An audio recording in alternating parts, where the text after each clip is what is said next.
Certo, então hoje nós vamos falar sobre números reais. Números reais. São objetos estranhos, de difícil identificação. Mas, algo que a gente já comentou é o seguinte.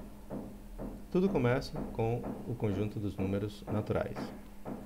Então aqui a gente já sabe, né? 1, 2, 3, 4. A gente fez, né, a construção desse conjunto usando os axiomas de Peano.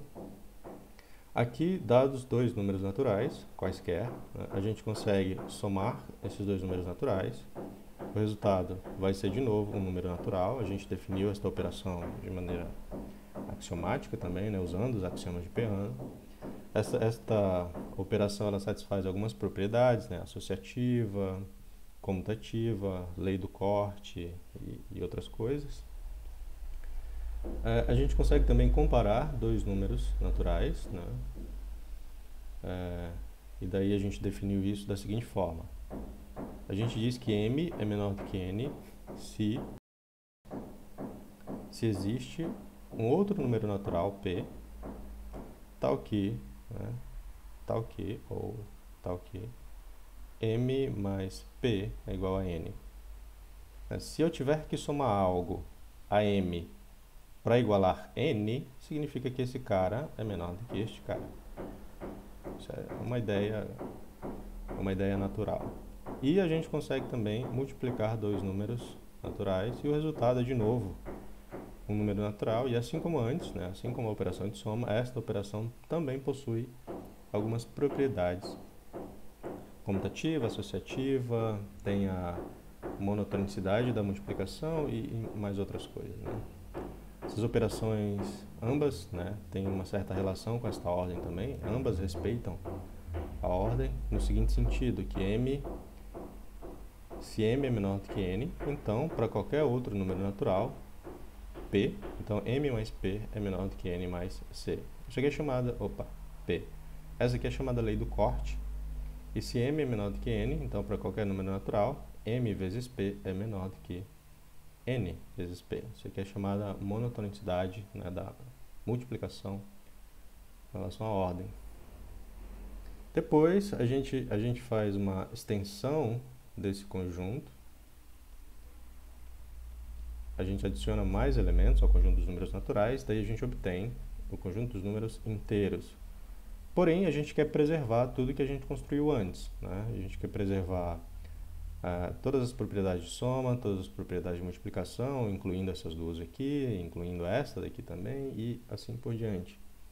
Então, Z é o conjunto 0, 1, menos 1, 2, menos 2, 3, menos 3 e assim por diante. Este conjunto a gente não define axiomaticamente, porém, a única coisa que a gente pede é que todas estas operações, né, quando restringida a números naturais, sejam preservadas. Então, dados dois números inteiros quaisquer, mn, a gente consegue da mesma forma somar esses dois números. O resultado vai ser um número inteiro. Satisfaz ainda todas as propriedades que eram satisfeitas para números naturais.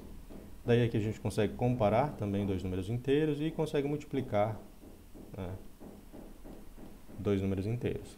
Outra coisa que a gente consegue fazer também é fazer a subtração de dois números inteiros. Só que, na verdade, esta subtração é uma soma disfarçada, porque o que você está fazendo é somando m mais menos n, né? Porque isso aqui é um número inteiro, isso aqui também é um número inteiro. Então, a subtração nada mais é do que uma soma disfarçada de dois números inteiros. A gente introduz esta notação para não ficar poluindo a tela com um monte de sinais e parênteses, tá bom? Depois, a gente estende. Mais um comentáriozinho aqui, observação, porque vocês já fizeram essa disciplina. Aqui, Z é um grupo. Um grupo, tá bom? Com a operação de adição. O elemento neutro é o zero, tá bom?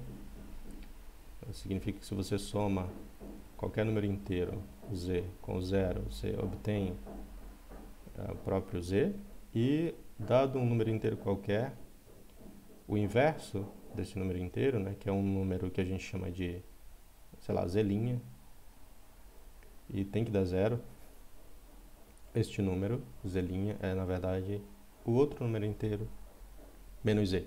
Esse menos z é chamado o inverso aditivo deste número inteiro aqui.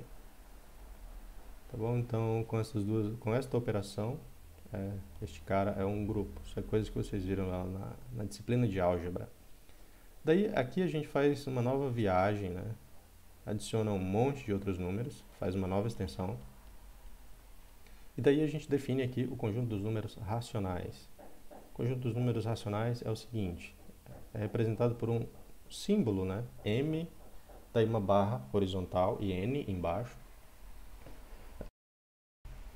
Aqui, M é um número inteiro e N é um número natural, tá bom? Bom, se isso é uma extensão, então eu quero que toda vez que eu pegar dois elementos aqui e somar, quando eu restringir esta soma a números inteiros, ela tem que ser a mesma soma aqui, e a mesma coisa para multiplicação e a mesma coisa para ordem. Então, eu defino a soma de dois números racionais assim.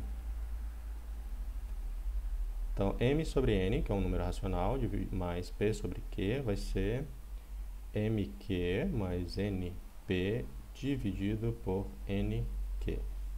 Então, notem que a gente precisa fazer uma, duas, três multiplicações e uma adição de números inteiros para poder somar dois números racionais. Então, todo mundo aqui é número inteiro, e daí eu preciso realizar 4 operações envolvendo números inteiros para poder realizar esta operação em números racionais. Aí quando eu digo que esta operação ela tem que coincidir com a operação de soma em números inteiros, eu estou dizendo o seguinte, o que eu quero dizer é o seguinte, se eu pego um número inteiro, tá? M sobre 1, isso é um número inteiro, mais P sobre 1, então isso aqui tem que dar M mais P, que é o que dá quando a gente faz a soma de dois números inteiros, né? Ou M mais P sobre 1. Tem que dar isso. Senão, esta soma, quando restrita a números inteiros, não é a mesma soma que ocorre aqui. Então, vamos seguir esta definição e ver quanto que dá isso. Dá M vezes 1 mais 1 vezes P dividido por 1 vezes 1. Agora, m vezes 1, no produto de números inteiros, isso é m. 1 vezes p, produto de números inteiros, isso é p. 1 vezes 1, produto de números inteiros, isso é 1. E olha só, deu exatamente o que eu esperava que desse. Então, esta operação que a gente acabou de definir nesse conjunto, quando restrita a números inteiros, coincide com a soma de números inteiros. Mesma coisa para multiplicação. M sobre n, né, vezes p sobre q. Vamos ver o que acontece com a multiplicação. M vezes P dividido por N vezes Q. Então, a multiplicação em números racionais, né, você precisa fazer duas multiplicações de números inteiros para que esta operação seja executada. Agora, será que ela coincide com a multiplicação de números inteiros? Vamos ver. Vamos pegar dois números inteiros e vamos multiplicar seguindo esta regra e ver o que acontece. Tem que dar M vezes P sobre 1. Vamos ver. É M vezes P dividido por 1 vezes 1. Eu sei quanto é 1 vezes 1, então isso é M vezes P sobre 1. Então, esta operação, quando restrita a números inteiros, coincide, né, com a multiplicação de números inteiros. Olha só. E aqui é a mesma coisa para a soma. E a ordem? Das dois números racionais. Como que eu comparo esses dois elementos? Então, M sobre N menor do que P sobre Q. Daí você usa o que você sabe. Eu sei comparar dois números inteiros. Será que existe uma maneira de traduzir isto para números racionais? Sim, você faz o seguinte. Este número racional é menor que este, se e somente se m vezes q é menor do que n vezes p. Olha só. Agora eu não preciso mais comparar números racionais, basta que eu compare números inteiros, né? Aí será que isso coincide com a comparação de números inteiros? Vamos ver. M sobre 1 menor do que P sobre 1. Isso aqui, se isso assim, M for menor do que P. Vamos ver se este é o caso. M vezes 1 menor do que 1 vezes P. E olha só, M menor do que P. Tá bom? Então, a gente adicionou um monte de outros elementos, né, digamos, ao conjunto dos números inteiros. Porém, esses novos elementos, eles ainda respeitam tudo o que a gente sabe sobre o conjunto dos números inteiros. Respeita a soma, é a mesma soma, né? Quando restrita a números inteiros é a mesma soma, a mesma multiplicação e a mesma ordem. E aqui, o que a gente vai fazer agora é algo muito perigoso. Esta extensão aqui, esta é complicada. A gente vai adicionar agora o que a gente chama de números irracionais, porque agora a gente quer construir o conjunto dos números reais. Então, 4. Então, R. Daí você poderia tentar fazer algo assim, né? Tentar descrever o conjunto dos números reais como um conjunto, explicitando quem são todos os seus elementos. Eu já digo, você não vai conseguir fazer isso. Algumas coisas você sabe, né? Que é o seguinte, N eu quero que esteja aqui, Z eu também quero que esteja aqui, os racionais eu também quero que esteja aqui, eu quero que esteja aí também um monte de outros elementos. E todos esses elementos, que eu não sei quem são, todos eles, eu ainda quero que... eu quero executar operações entre eles, né, de multiplicação, soma, e eu quero poder comparar esses elementos.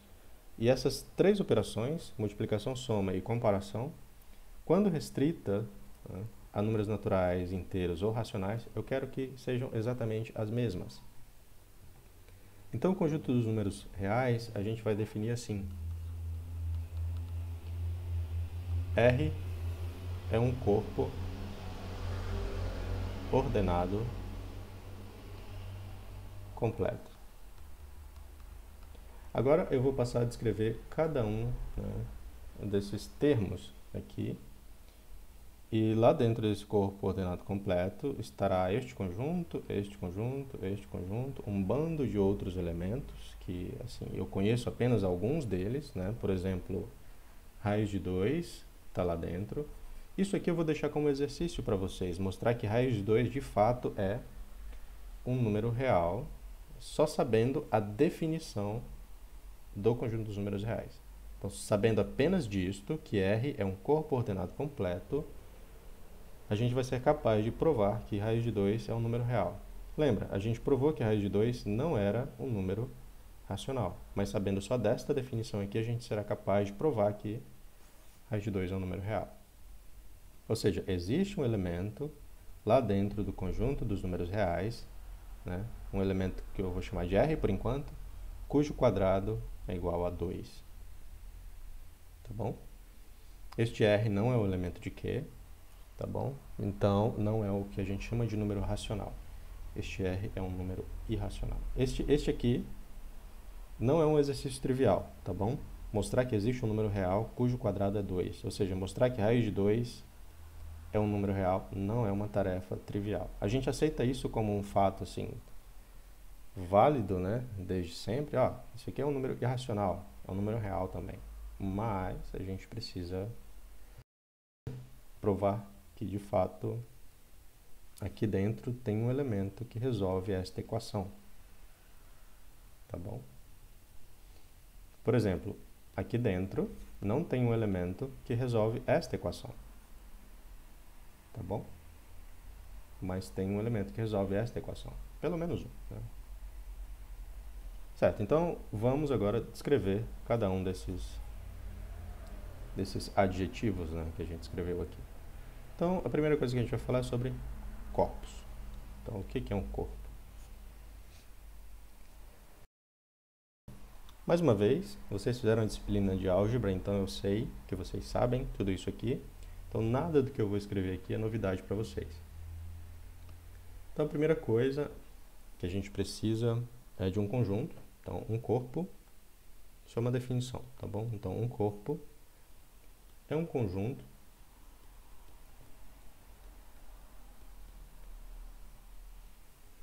de preferência não vazio, tá bom? E eu posso fazer certas coisas com os elementos desse conjunto, tá bom? Eu posso realizar operações usando os elementos desse conjunto. Então, um corpo é um conjunto com duas operações,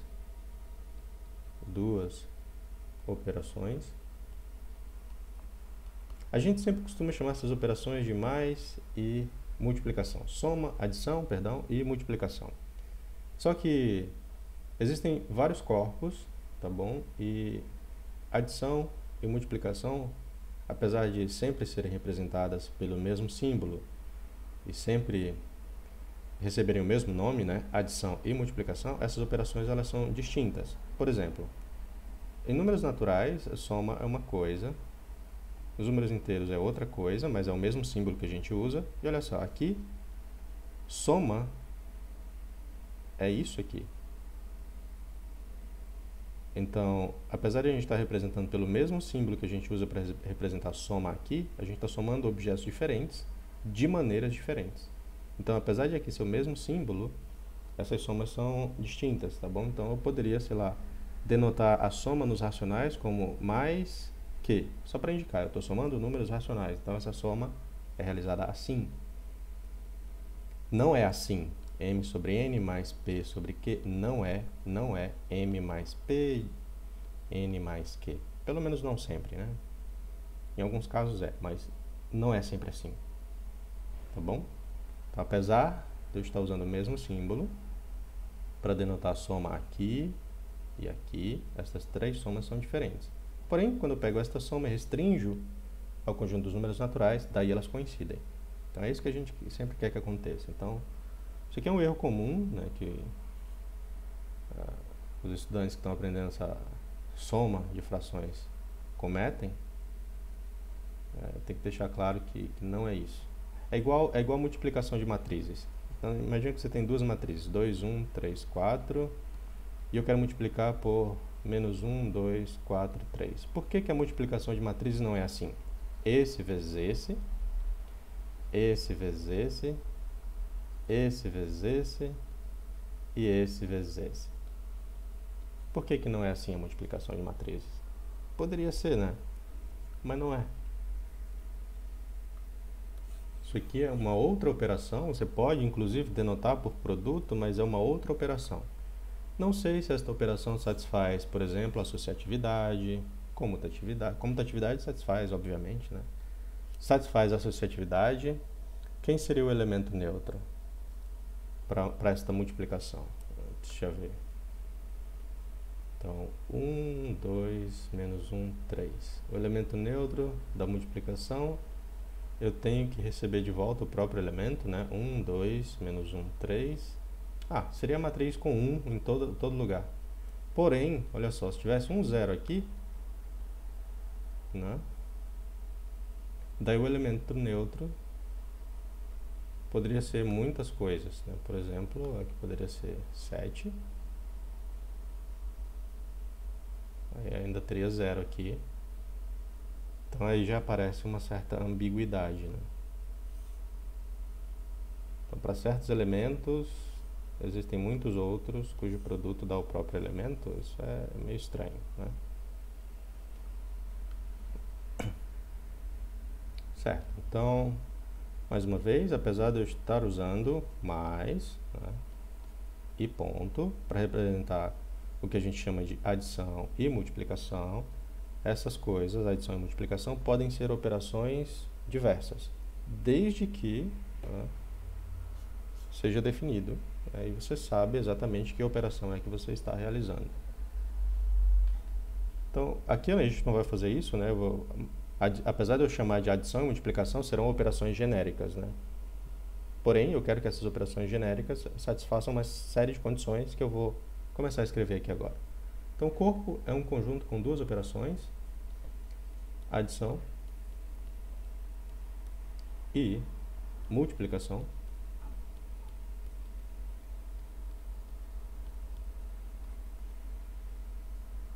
Satisfazendo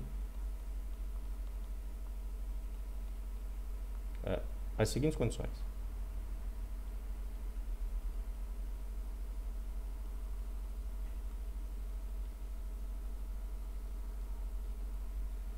Então, eu vou chamar de A1, porque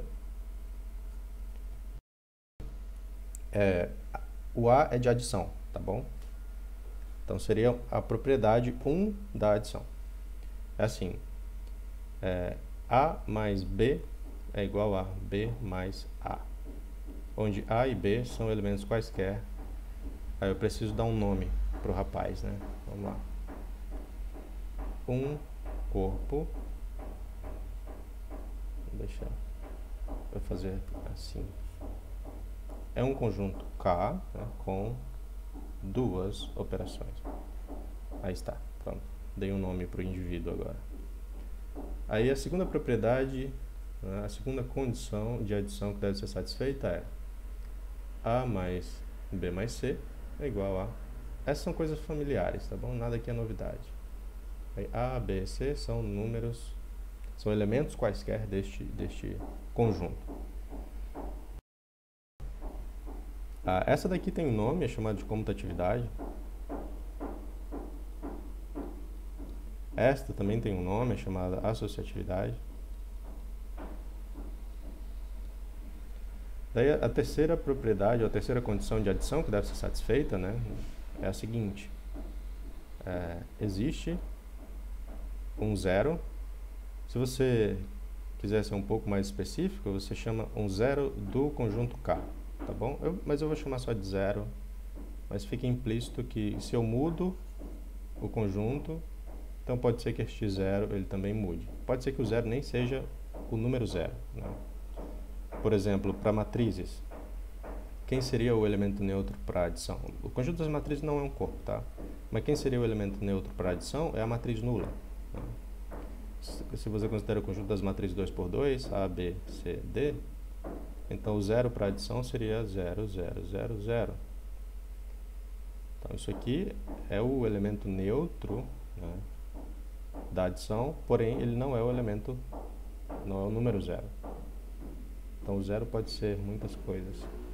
Então só porque eu estou denotando aqui pelo símbolo que a gente usa para indicar o zero, não significa que seja o zero mesmo. É o elemento neutro. Então acho que é melhor eu colocar assim. Existe o zero, elemento neutro.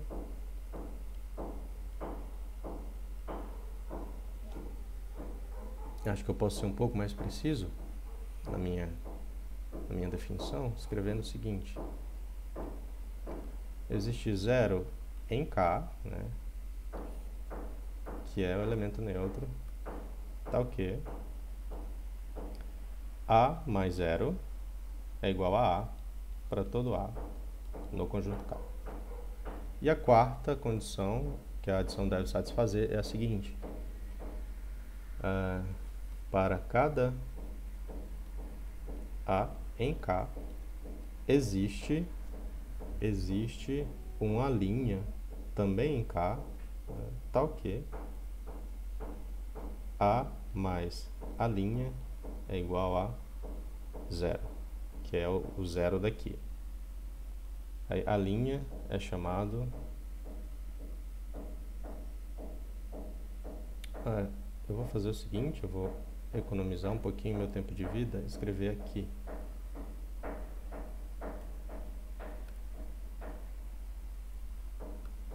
Esta linha é chamado elemento... Não preciso da palavra elemento, é o inverso aditivo.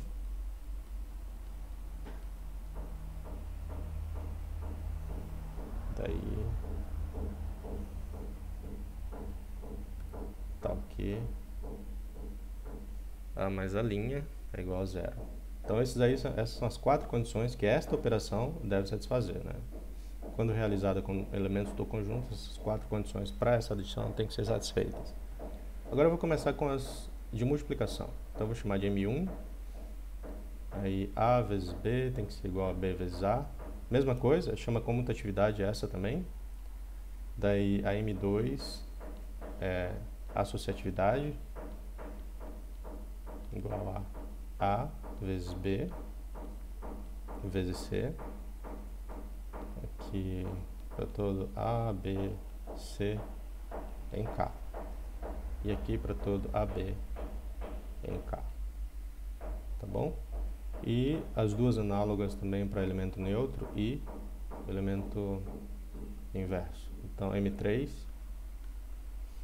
Existe um elemento que eu vou denotar pelo número 1, porém ele pode ser muitas coisas.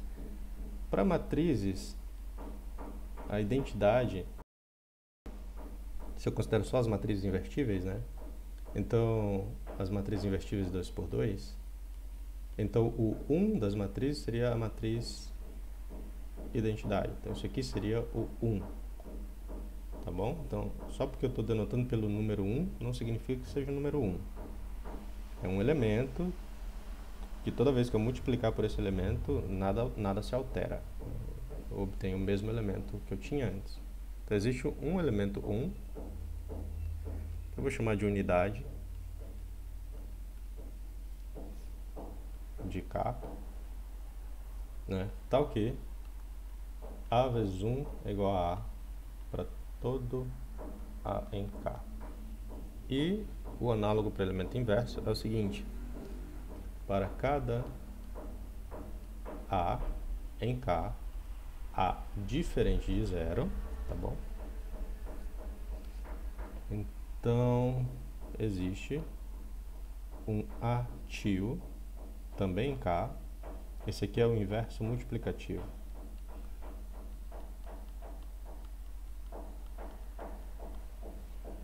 Tal que A vezes A tio é igual a 1.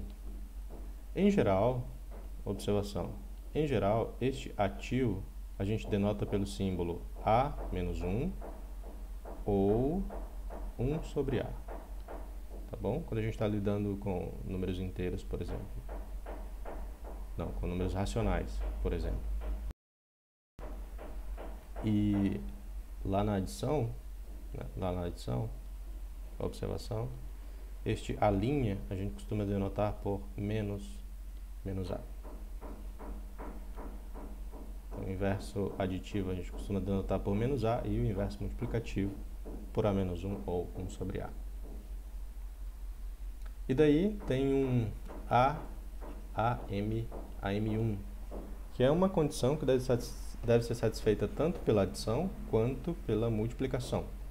E esta é a distributividade de uma operação com relação à outra. Então, eu posso indicar isso de duas maneiras diferentes. Eu vou indicar a distributividade da multiplicação com relação à soma, que é o seguinte: A vezes B mais C é igual a A vezes B mais A vezes C. Isso aqui é a distributividade.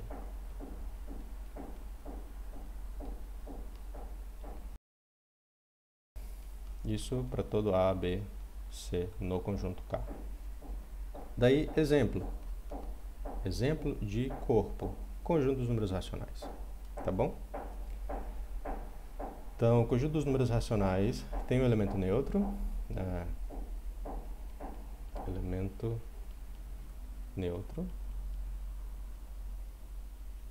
é esta fração aqui, 0 sobre 1, tem uma unidade, é esse elemento aqui, 1 sobre 1. Se eu quero... tem inverso aditivo, obviamente satisfaz as condições de comutatividade e associatividade, né? O inverso aditivo de A vezes B é a fração menos A sobre B, tá bom? Não é menos A sobre B, é menos A sobre B. Porque lembra, do jeito que a gente definiu, o de cima era inteiro e o de baixo era natural. Então, aí isso aqui dá 0 sobre 1. Então, dada esta fração, este aqui é o inverso aditivo e o inverso multiplicativo. Então, dado A sobre B diferente de 0. Então, como o de baixo é natural, do jeito que a gente definiu, então, se é diferente de 0, significa que A é diferente de 0. Então, isso implica, deixa eu colocar entre parênteses, implica que A é diferente de 0. E, portanto, eu posso definir a seguinte fração: A mais A sobre B vezes B sobre A. Né? Esse aqui é o famigerado inverso multiplicativo. Daí, quando você faz a multiplicação, dá 1 sobre 1. Tá bom? As demais condições são obviamente satisfeitas, você só precisa identificar quem são os demais elementos que são descritos aí nas demais condições. Tá bom? Então, Q é o corpo.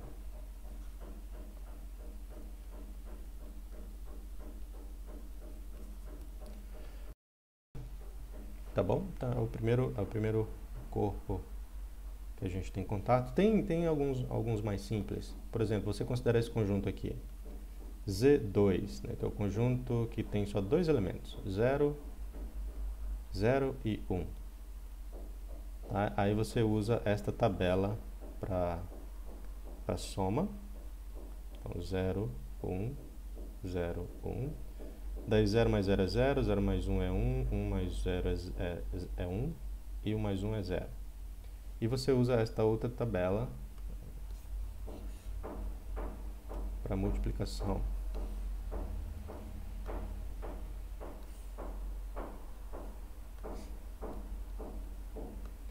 Então, 0 vezes 0 é 0, 0 vezes 1 é 0 também. Opa. Aqui 0 e aqui 1. Então, este cara, né, com essas duas operações aí, é um corpo. Não quero, pessoa, não gosto de 0 nem de 1. Não tem problema. Não tem problema, porque existe aquela mania de sempre querer associar esse conjunto com os inteiros módulo 2, né? Então, vamos fazer assim. Eu vou chamar de x, vou colocar quadrado, estrela. Então, quadrado, estrela, quadrado, estrela, quadrado, estrela, quadrado, estrela. Então, quadrado com quadrado eu quero que dê quadrado, aqui eu quero que dê estrela, estrela, e aqui eu quero que dê quadrado, aí quadrado, quadrado, quadrado e estrela. Pronto. Quem que é o elemento neutro? Né? Elemento neutro. Eu acho que eu poderia ter chamado os elementos neutros assim. Um elemento neutro para multiplicação e um elemento neutro para adição. Né? Então, elemento neutro. Para soma, seria o quadrado. E para multiplicação, o elemento neutro seria estrela. Obviamente é comutativo, né? Porque as duas operações são comutativas, as duas operações são associativas. Eu descrevi todos os elementos neutros. Vamos checar só a distributividade. Se eu quiser fazer, por exemplo, quadrado vezes estrela mais quadrado, quanto que dá isso? Então, vamos ver. Eu posso realizar primeiro o que tem aqui dentro, né? Então, vamos lá. Quadrado mais estrela. Aqui está a operação de soma, quadrado mais estrela da estrela. Então, fica quadrado vezes o que tem aqui dentro, né? Aqui da estrela, que é estrela. Agora, vamos ver quanto é quadrado vezes estrela. Quadrado vezes estrela dá quadrado. Tá bom? Agora vamos ver quanto que dá quadrado vezes estrela mais quadrado vezes quadrado.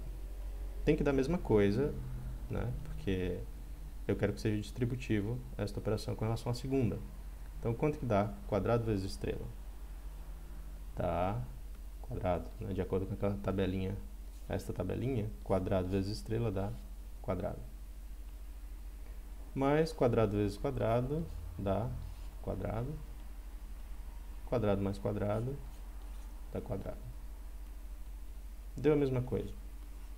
É claro que eu só verifiquei para este e este elemento nesta ordem. Eu precisaria também de estrela vezes quadrado mais estrela e todas as outras combinações possíveis de três elementos nesse conjunto.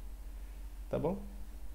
Mas você ia conseguir fazer isso numa quantidade finita de tempo. Então, este cara aqui, com estas duas operações, é um corpo, tá bom? Porque satisfaz todos os axiomas de corpo.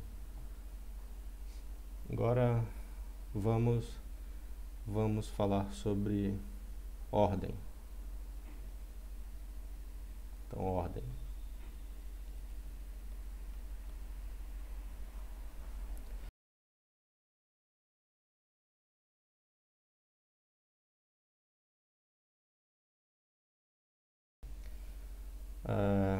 Primeiro a gente vai só definir ordem, tá bom?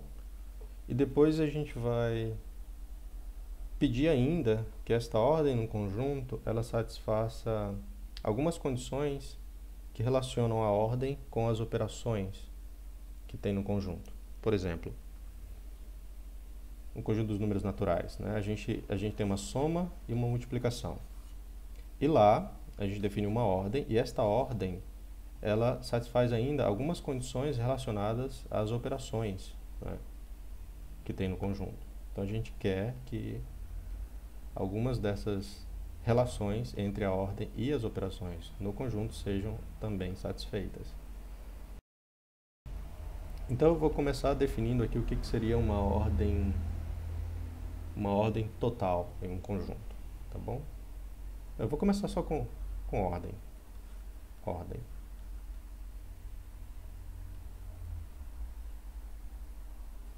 Assim? Tá, assim. Então, acho que nem precisa. Deixa eu começar assim. Uma ordem em um conjunto K. K é um conjunto qualquer, tá bom? Vou definir agora o que é uma ordem nesse conjunto K. É uma relação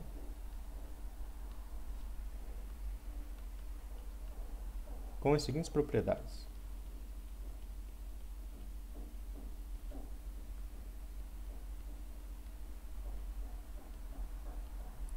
Daí O1, né? Axioma de ordem número 1, ou propriedade de ordem número 1. Ela diz o seguinte: A menor ou igual que A para todo A no conjunto K. Isso aqui tem um nome, é chamado de reflexiva.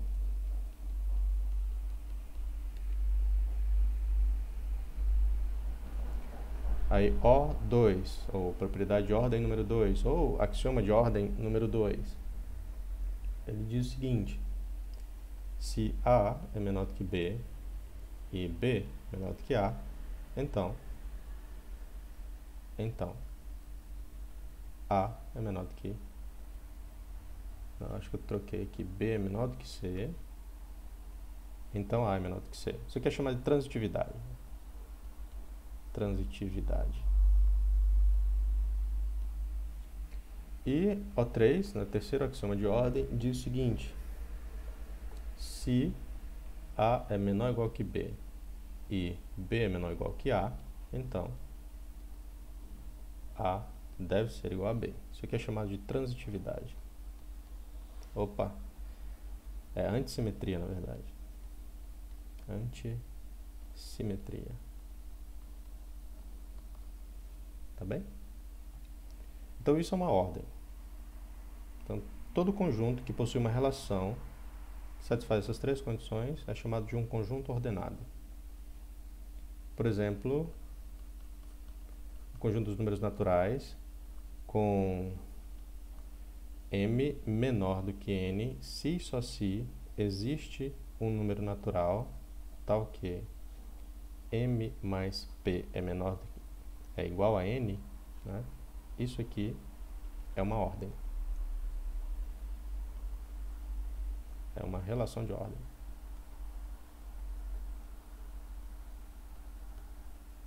Tá bem? Por exemplo, imagina o seguinte conjunto: x igual a sei lá, 1, 2, né? E 1, 2. Deixa eu colocar mais um aqui, 3. Né? Então, você consegue definir uma ordem nesse conjunto assim. Você pega dois elementos nesse conjunto x, aí você diz que A é menor do que B. Lembrando, x, todos os elementos desse conjunto são conjuntos. Ó.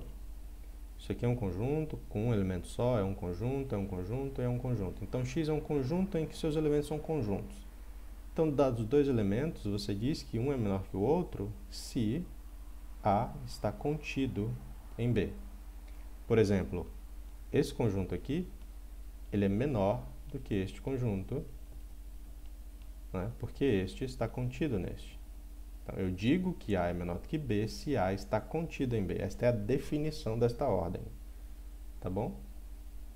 Aí, por exemplo, eu consigo expressar alguma relação entre esses dois caras aqui?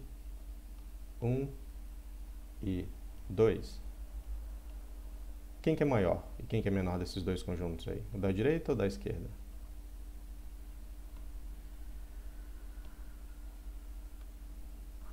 Nenhum, tá?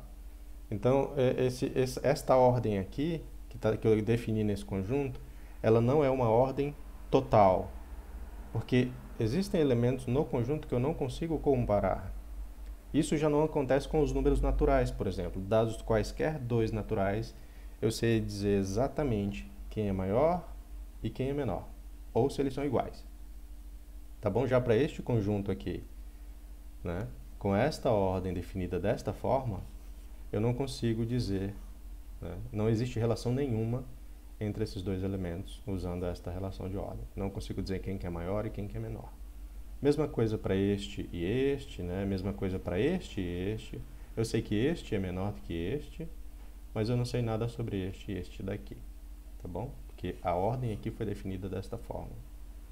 Então, a gente vai acrescentar mais um axioma, né, que é o O4, que é chamado axioma de ordem total. Então, dados AB no conjunto K, tá bom? Esse mesmo conjunto K aqui que a gente começou, apenas uma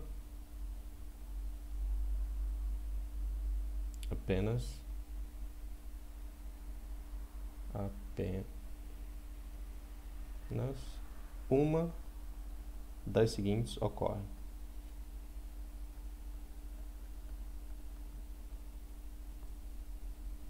Ou seja, não existe a opção de não ocorrer uma das três. Tem que ocorrer uma das três. Ou A é menor do que B, ou A é igual a B, ou B é menor do que A. Tá bom? Isso aqui é chamado de ordem total. Agora, dados quaisquer dois elementos no conjunto, eu consigo comparar os dois. Quando, né, definição, se um conjunto possui, um conjunto K, possui uma relação que satisfaz O1, O2, O3 e O4, dizemos, né, os quatro axiomas que a gente escreveu acima, dizemos que K é totalmente ordenado. A palavra ordenado aqui a gente vai usar implicitamente com esse significado, totalmente ordenado. Então, se eu disser ordenado, é totalmente ordenado. Eu sempre consigo comparar dois elementos no conjunto. Agora, isso não é tudo o que eu quero, porque eu ainda não descrevi nenhuma relação entre esta ordem, né, e as operações que podem ter naquele conjunto. Até porque até agora eu não coloquei operação nenhuma no conjunto, tá bom? Então, olha aqui. Então, vamos nos restringir agora apenas para corpos, tá bom? Apesar dos naturais não ser um corpo, e ainda assim esses dois axiomas que eu vou escrever agora são satisfeitos, a gente vai restringir nossa atenção apenas para corpos. Eu poderia colocar só para conjuntos quaisquer que possuem uma operação específica, mas eu não vou fazer isso.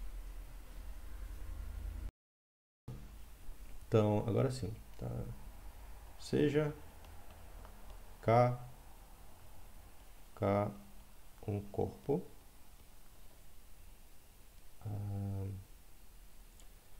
com operações de soma ou adição, tá bom? E multiplicação.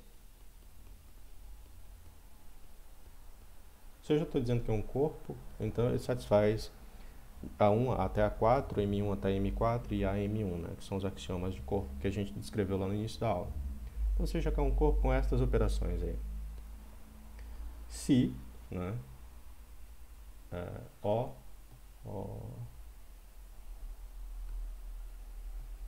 eu não sei onde eu parei, O4, agora é O5, então. Se, além, deixa eu escrever assim, se K possui uma relação de ordem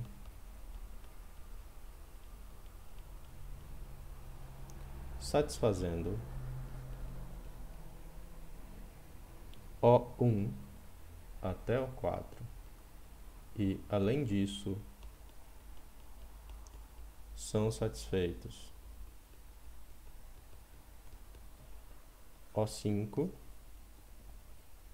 que diz que A mais C é menor do que B mais C. Deixa eu escrever assim, deixa eu escrever o contrário.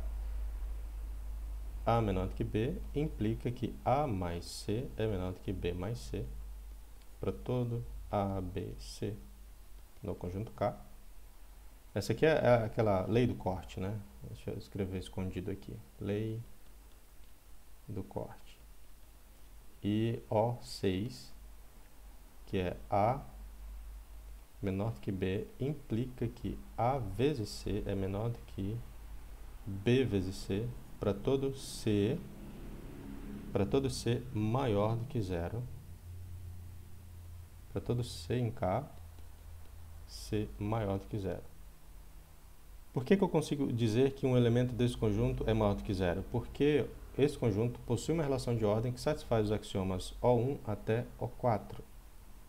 Tá bom? Então eu consigo dizer se um elemento é ou não maior que zero. Se for maior que zero, então isso aqui é satisfeito. Certo? Então, se K é um corpo com uma relação de ordem que satisfaz aqueles 4 primeiros axiomas, e além disso, esses dois são satisfeitos, dizemos que K é um corpo ordenado.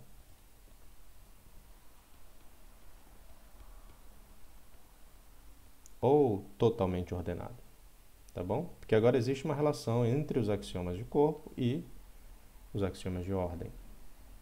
Exemplo de um corpo ordenado. Os racionais, tá bom? Os racionais é um corpo ordenado. Então, dados dois números racionais quaisquer, AB, eu sei dizer quando que AB é menor do que CD, né? Basta que AD seja menor do que BC, então eu já consigo dizer que isso aqui é válido. E, além disso, satisfaz esses dois axiomas adicionais, né? Isso é óbvio, então, que é um corpo ordenado.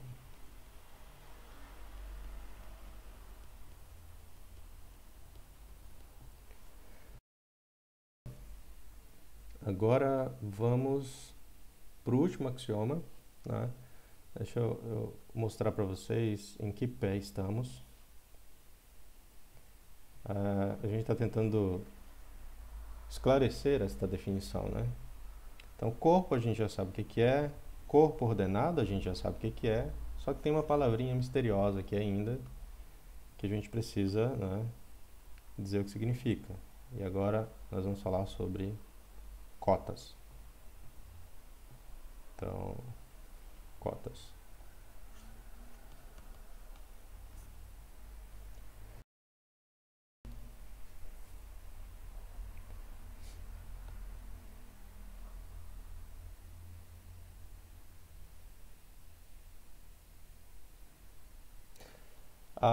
Por que 1 mais 1 é 0? Eu imagino que você está se referindo àquele corpo finito, né, que a gente falou antes.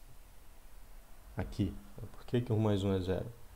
É porque antes eu estava falando desse conjunto, né, desse conjunto Z2, que é o conjunto dos números inteiros módulo 2. Os elementos desse conjunto é o resto da divisão de um número inteiro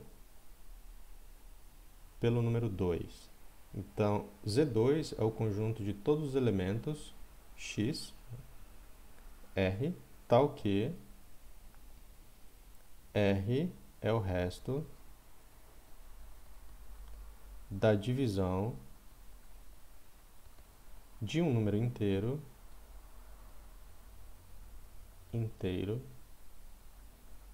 por 2. Então, é assim que a gente define esse conjunto, Z2.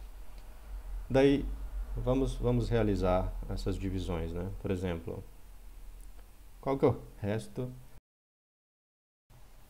Aí você usa aqui o algoritmo de Euclides, né? Então, quais são todos os restos possíveis quando eu vou dividir o número inteiro por 2? 0 e 1, né? Então, Z2 é 0, aí a gente costuma denotar por uma barrinha em cima, né? 0, porque isso aqui na verdade é uma classe. Isso é uma classe. Eu estou considerando aqui todos os elementos que tem resto 1, quando eu divido por 2, e aqui todos os números inteiros que tem resto 0, quando eu divido por 2. Então, nesta classe 0, vivem estes elementos aqui. Vivem o 2, vive o 0, o 2, o menos 2, o 4, o menos 4. E na outra classe, que é o 1 barra, vivem estes elementos aqui. 1, 3, 1 menos 1, 3 menos 3, 4 menos 4 e assim, 5 menos 5 e assim por diante. Tá bom? Então, eu estou escrevendo 0 barra, mas qualquer um desses elementos aqui pode ser chamado, digamos, um representante desta classe. Então, por exemplo, se eu quisesse somar 2 mais 7, né? Eu sei que 2 está na classe do 0, então eu poderia trocar por 0. E o 7 está na classe do 1, então eu poderia trocar por 1. Ou você pode fazer essa troca assim. Qual o resto da divisão de 2 por 2? É 0. Qual o resto da divisão de 7 por 2? É 1. Quanto é 0 mais 1? 1. Agora, se eu quero somar 1 mais 1, qual que é o resto da divisão de 1 por 1? É 1. Qual que é o resto da divisão de 1 por 1? É 1 de novo. Quanto que dá 1 mais 1? É 2. Qual que é o resto da divisão de 2 por 2? Eu não sei se eu falei certo, deixa eu repetir do início. Qual que é o resto da divisão de 1 por 2? É 1. O resto da divisão de 1 por 2 é 1. Quanto é 1 mais 1? 2. Qual que é o resto da divisão de 2 por 2? É 0. Então o resultado é 0. Então, a operação de soma aqui você realiza dessa forma, né? nesse conjunto esquisito. Então, seria o conjunto dos números inteiros com esta soma, que é o resto da divisão por 2. Aí isso a gente denota por Z2. Né? Então, toda vez que eu for somar dois números inteiros, eu somo usando esta soma esquisita. Então, 9 mais 3, como que eu somaria? 9 mais 3 é 12. Qual que é o resto da divisão de 12 por 2? Né? É 0. Então, 9 mais 3 é 0 agora. Ou você poderia fazer por partes, né? Qual que é o resto da divisão desse cara por 2? É 1. O resto da divisão desse cara por 2? É 1 também. 1 mais 1 dá quanto? Dá 2. Qual que é o resto da divisão de 2 por 2? 0. Então, 9 mais 3... 9 mais 3... Opa, deixa eu colocar um 2 aqui. Então, a soma agora é realizada assim. Você soma e toma o resto da divisão por 2. Aí esse vai ser o resultado. Então é por isso que 1 mais 1 é 0. Porque 1 mais 1 é 2. Qual que é o resto da divisão de 2 por 2? É 0. Então por isso que antes 1 mais 1 estava 0. Daí eu só troquei quadrado por estrela e descrevi basicamente a mesma operação que antes. Então, para não ter que ficar tomando o resto da divisão por 2 toda vez que a gente for executar a soma de dois números nesse conjunto, com esta soma esquisita aqui, soma depois toma o resto da divisão por 2, eu simplesmente denotei o conjunto por dois elementos abstratos, construí essas duas tabelas verdade aqui, e agora essas são as operações. Como que eu somo este cara com este? Olha para a tabela, o resultado é isso aqui. É só para simplificar a vida de todo mundo que eu fiz isso. Isso é algo que vocês viram quando fizeram álgebra, tá bom? Certo, agora vamos voltar para cá, vamos falar de cotas. Então, seja... Como aqui a gente precisa da habilidade de comparar dois elementos num conjunto, eu vou fazer o seguinte, seja K, ou X, ou qualquer outra letra, tá bom? Deixa eu colocar X. Um conjunto ordenado.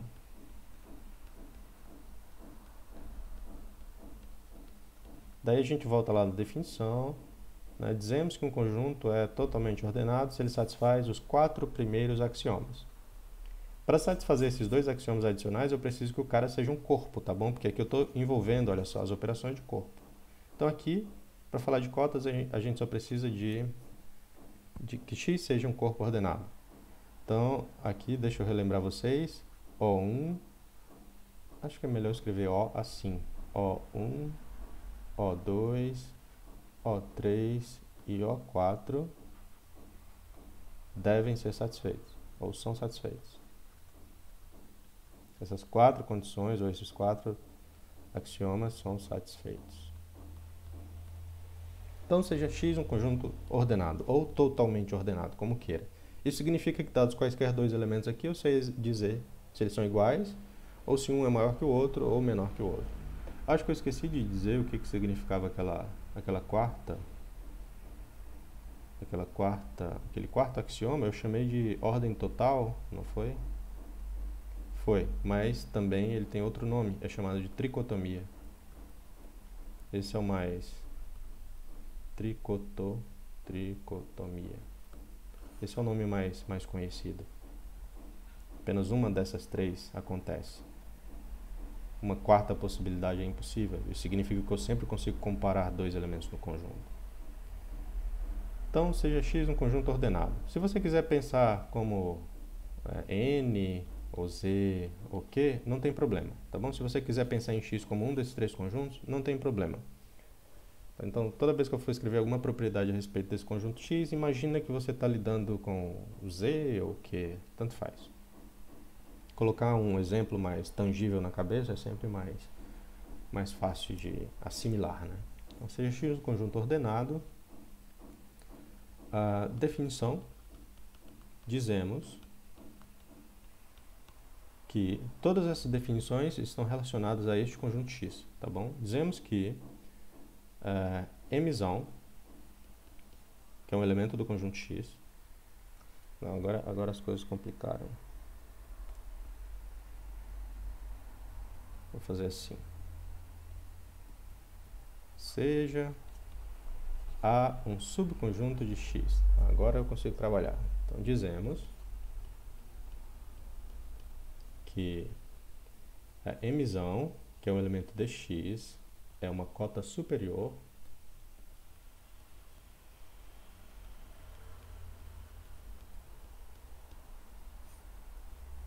para o conjunto A se A é menor ou igual que mzão para todo A no conjunto A. Ou seja, intuitivamente o que eu estou dizendo é, eu tenho um subconjunto de x e um elemento em x que é maior ou igual a todos os elementos do conjunto A. Tá bom? Se um tal elemento existir, a gente chama ele de uma cota superior. Por exemplo, imagina que x é o conjunto dos números naturais, tá bom? E A é o conjunto 1, 2, 3, 4. Então, se você tomar m igual a 5, né, é um elemento do conjunto x e, olha só, A é menor ou igual que mzão para todo A no conjunto A. Então, A é um subconjunto deste cara e existe um elemento aqui, né, que é maior ou igual a todos os elementos desse conjunto. Isso que significa cota superior. É um elemento que é maior ou igual a todos os elementos de um conjunto específico. Então, exemplo. Se eu tomo x de novo igual ao conjunto dos números naturais, tá bom? E A igual ao conjunto dos números pares, 2, 4, 6, 8, 10. Alguém saberia me dizer qual que é o m que eu tenho que tomar agora para ser uma cota superior para esse conjunto aqui? Alguém poderia escrever isso aí para mim? N, agora é o conjunto, né? Totalmente ordenado. A é o conjunto dos números pares. quem seria uma cota superior para o conjunto A? Ou seja, quem é um número natural que é maior ou igual a todos os elementos do conjunto A? Alguém quer arriscar?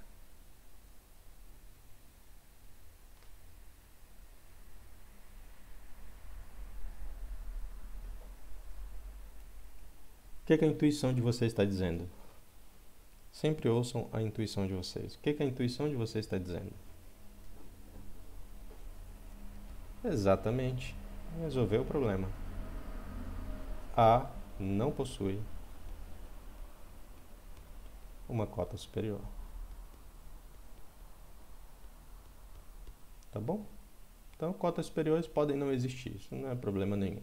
Tá? Mas se existir um elemento que é maior que todos os elementos de um determinado conjunto, daí sim, este elemento recebe o nome de cota superior. Agora tem uma definição análoga, que é a definição de cota inferior. Então, seja A um subconjunto de X, onde, lembrando, X é um conjunto ordenado. Deixa eu copiar. Dizemos que Mzinho agora, é o elemento de X, é uma cota inferior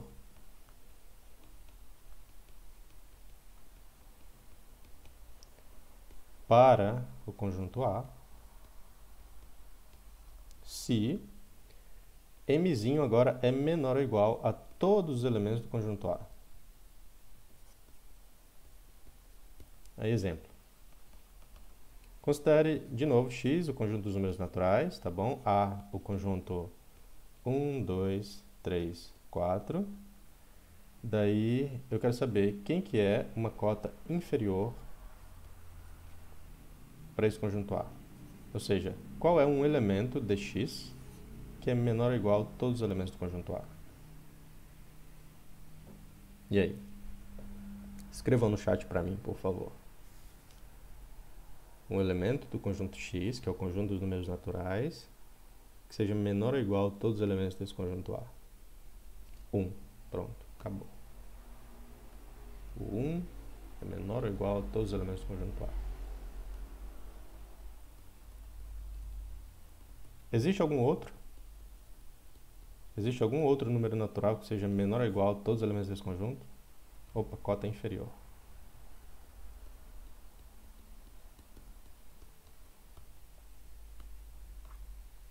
Sim, não. Deixa eu colocar uma enquete agora. Sim ou não dá para colocar enquete. Existe alguma outra cota inferior para o conjunto A? Não. Muito bem.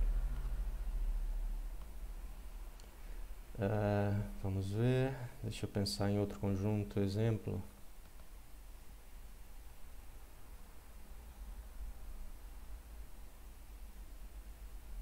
Considere este conjunto aqui. X agora é o conjunto dos números racionais e A é o conjunto de todos os números racionais, tá bom? Tal que R ao quadrado é estritamente menor do que o número 2. E aí? Quem que seria uma cota superior para esse conjunto? Cota superior. Cota superior para A. Lembrando, cota superior é um elemento do conjunto X, que no caso aqui é o conjunto dos números racionais, que é maior ou igual a todos os elementos do conjunto A. Quem seria um exemplo de uma cota superior para esse conjunto A? 3. Porque se você desenha,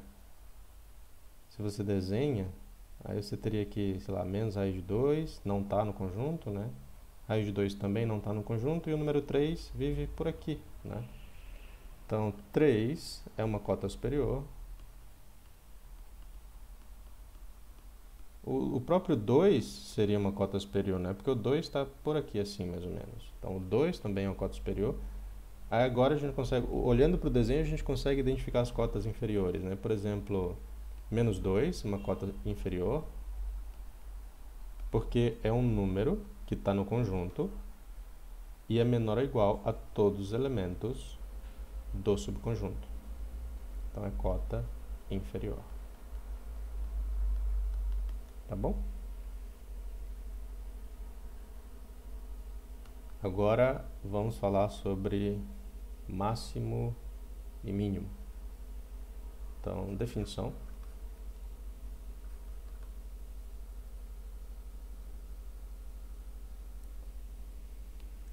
Seja A um subconjunto do conjunto X, tá bom?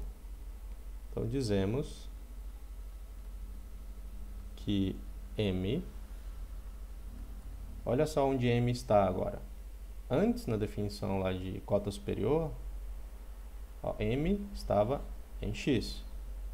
M agora está em A. É um máximo para o conjunto A se Azinho é menor ou igual que M para todo A em A. Então, agora é um elemento do próprio conjunto que é menor ou igual, perdão, que é maior ou igual a todos os elementos do conjunto. Então, imagina que eu tenho exemplo. Né?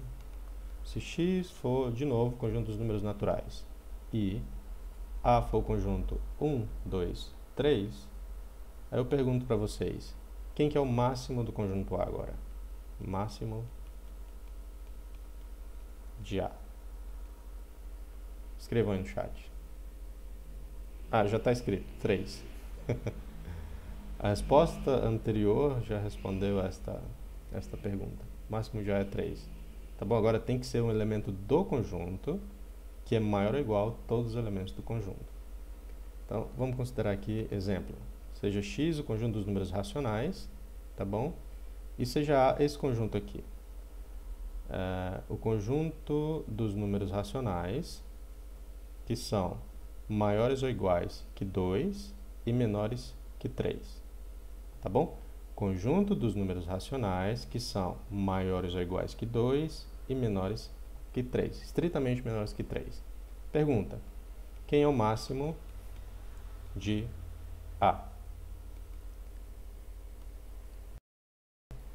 Escrevam aí no chat para mim, por favor. Quem é o máximo desse conjunto?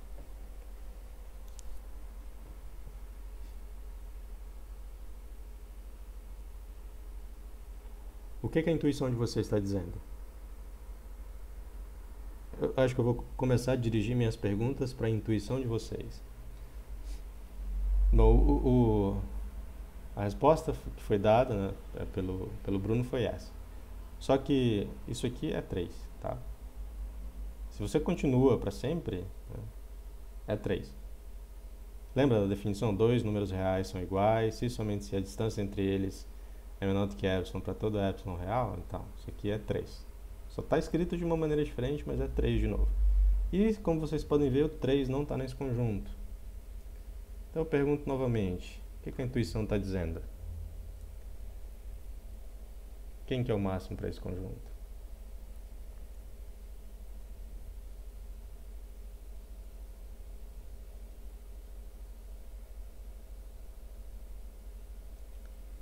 E se eu troco aqui, se eu troco para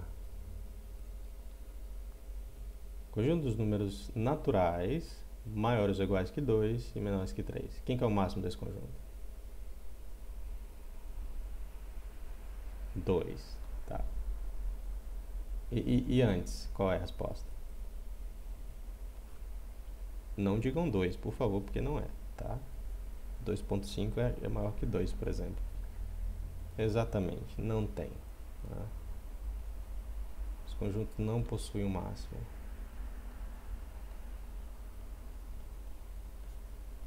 Tá bom? Cotas superiores, dependendo do conjunto que a gente vai trabalhar, cotas superiores é sempre... Cotas superiores para conjuntos limitados, né, sempre existem. Aí daqui a pouquinho a gente vai precisar de definir o que é um conjunto limitado. Agora eu vou dar só mais uma definição. Que é a seguinte, é análoga a essa definição, né? Seja A um subconjunto de X. Eu falei, cotas superiores para conjuntos limitados sempre existem, porque a definição de conjunto limitado é justamente essa. O conjunto é limitado quando ele possui pelo menos uma cota superior. Então, eu fiz uma afirmação redundante. Se já há um subconjunto de X, né, que é aquele conjunto totalmente ordenado, dizemos que Mzinho agora, em A, é um mínimo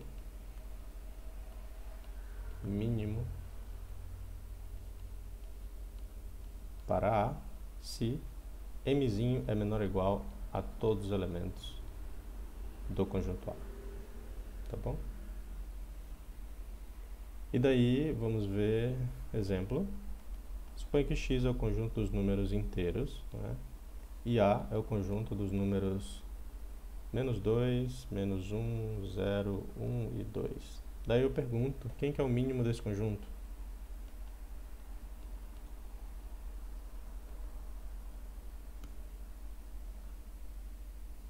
-2, muito bem, -2. E aí está. Agora, só uma notação. O mínimo a gente denota assim. Min de A. Tá bom? Isso aqui é o mínimo do conjunto A. E o máximo a gente denota assim. Max de A. É o máximo do conjunto A. Então, cota inferior, cota superior, mínimo e máximo podem existir, podem não existir. Cotas e máximos e mínimos podem não existir. Na próxima aula a gente vai ver condições, né, para que esses elementos sempre existam. Podem não existir. Pelo menos alguns deles, né? A gente está mais interessados em cotas superiores e inferiores do que de fato em máximos e mínimos. Porque é usando estas cotas que a gente vai definir o que é o conjunto dos números reais. E é isso aí.